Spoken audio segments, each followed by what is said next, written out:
طراحی این عملیات به این گونه بود که عملیات 2 مرحله‌ای انجام شد. 2 جوان که بسیار هم کم سن و سال بودن، یعنی چیزی حدود یکیشون 19-20 ساله و یکم 22-23 سالش بود.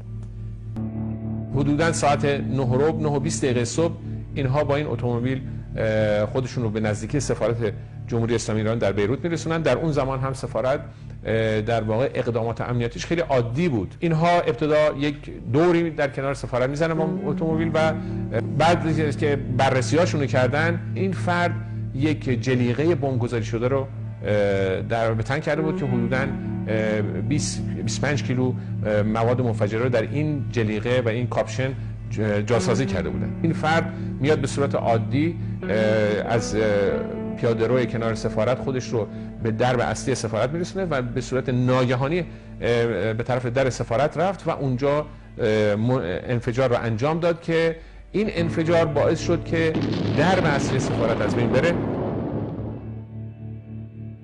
مرحله دوم به این صورت بود که اون جوان لبنانی که رانندگی اتومبیل رو بر عهده داشت، بلافاصله با یک فاصله 2 دقیقه بعد از انفجار اول با اتومبیل بیاد و وارد محوطه سفارت بشه و خودش رو به ساختمان اصلی سفارت برسونه و اون موقع ماشین رو منفجر کنه که مقادیر بسیار زیادی مواد منفجره در اون جاسازی شده بود. جالب اینجاست در چنین صحنه‌ای، چون اینا قبل از که به سفارت برسن به علت اینکه خیلی عجله داشتن، در یکی از خیابان‌های اطراف سفارت با یک ماشین دیگری برخورد میکنن. یک پلیس راهنمایی اینا داشت تعقیب کرده بدون که بدون این ماشین بمبگذاری شده بود.